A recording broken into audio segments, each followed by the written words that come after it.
नमस्कार जी, उत्तर प्रदेश उत्तराखंड देख रहे हैं आप। मैं हूं कुंदन जबैर। इस वक्त की बड़ी खबर से बुलेटिन की शुरुआत करते हैं। बड़ी खबर है नोएडा से। श्रमिक आंदोलन में सीपी लक्ष्मी सिंह की बड़ी कार्रवाई देखने को मिली है। डीसीपी सेंट्रल नोएडा और एसीपी सेंट्रल हटाए गए हैं। कुछ और पुलिसकर्मियों पर भी कार्रवाई हुई है। श्रमिक आंदोलन के बाद कमिश्नर पुलिस लक्ष्मी ने ये कार्रवाई की है। तो इस वक्त की बड़ी खबर आपको बता रहे हैं, सीपी लक्ष्मी सिंह ने बड़ी कार्रवाई करते हुए डीसीपी सेंट्रल नोएडा और एसीपी सेंट्रल हटाए गए हैं। तो इस वक्त की बड़ी खबर, पुलिस कमिश्नर की तरफ से ये बड़ा एक्शन लिया गया। कुछ और पुलिसकर्मियों पर भी कार्रवाई की खबर मिल रही है।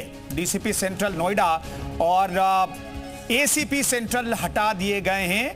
तो इस वक्त की बड़ी खबर आपको बता रहे हैं। दरअसल नोएडा में जो हंगामा हुआ था, कई गाड़ियों में तोड़फोड़ की गई थी, बवाल हुआ था अलग अलग सेक्टर्स में। कुछ ऑफिसेस में घुस करके भी प्रदर्शनकारियों ने तोड़फोड़ की थी। इस पर गाज गिरी है।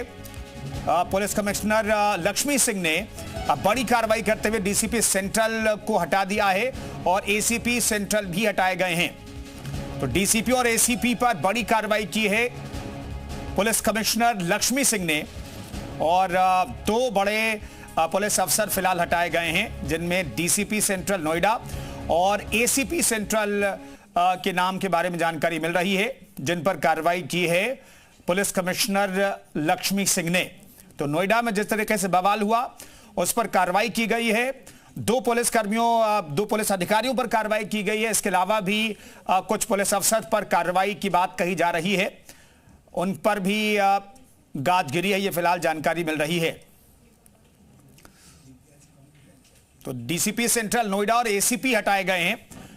जो बवाल हुआ था नोएडा में श्रमिकों का, जिसके बाद हाई लेवल मीटिंग बुलाई गई, हाई पावर्ड कमेटी का गठन किया गया, जिसने मजदूरी में 21% का इजाफा किया था और फिर श्रमिकों का गुस्सा शांत हुआ था। लेकिन जिस दिन ये कार्रवाई हुई, जिस दिन बवाल हुआ, उस दिन क्या बेहतर तरीके से डीसीपी और एसीपी ने मैनेज नहीं किया पुलिस फोर्स को, प्रदर्शनकारियों को बेहतर तरीके से मैनेज नहीं किया जा सका, या कहीं पर लापरवाही हुई है, ये बड़ा सवाल है। विजय हमारे सहयोगी नोएडा से इस खबर पर बातचीत करने के लिए जुड़ रहे हैं। विजय, इन दो अफसरों पर क्यों कार्रवाई की गई है?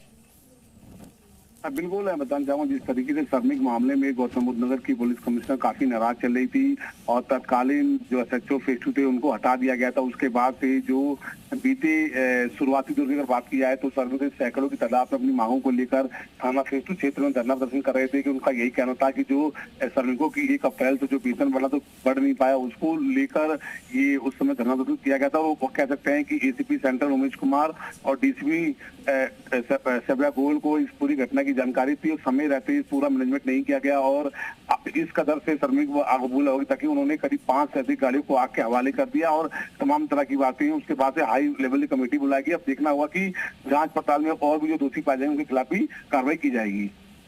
तो बिल्कुल जांच पड़ताल जारी है और कम से कम डीसीपी और एसीपी और डीसीपी सेंट्रल नोएडा और एसीपी सेंट्रल को हटाने का फैसला पुलिस कमिश्नर लक्ष्मी सिंह ने लिया है।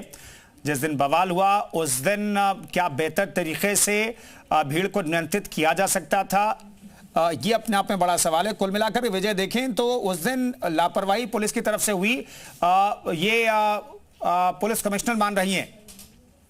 बिल्कुल कह सकते हैं, जिस तरीके से गौतम बुद्ध नगर में जो आगजनी का कांड हुआ, श्रमिक रोडों पे सड़कों पे अगर उनको सही समय पर अगर उनको समझा दिया जाता तो आज ये इस तरह के हालात देखने को नहीं मिलते। क्योंकि आज नोएडा के अंदर बात की जाए तो नोएडा यानी अन्य जिलों से भी भारी फोर्स को यहाँ बुलाया गया। कई बार कह सकते हैं कि हजारों की संख्या में पुलिस फोर्स आज नोएडा की सड़कों पर तैनात है। क्योंकि लगातार नोएडा की बात की जाए, सेंट्रल नोएडा की बात की, ग्रेटर नोएडा की बात करें, तमाम सभी अपनी मांगों को लेकर। ठीक है विजय, कुल मिलाकर के देखें तो उस दिन बेहतर तरीके से जो पुलिस अफसर जिन पर कार्रवाई की गई है उन पर जिम्मेदारी थी कि भीड़ को अच्छे से नियंत्रित कर सकते थे, ज्यादा पुलिस फोर्स डिप्लॉय की जा सकती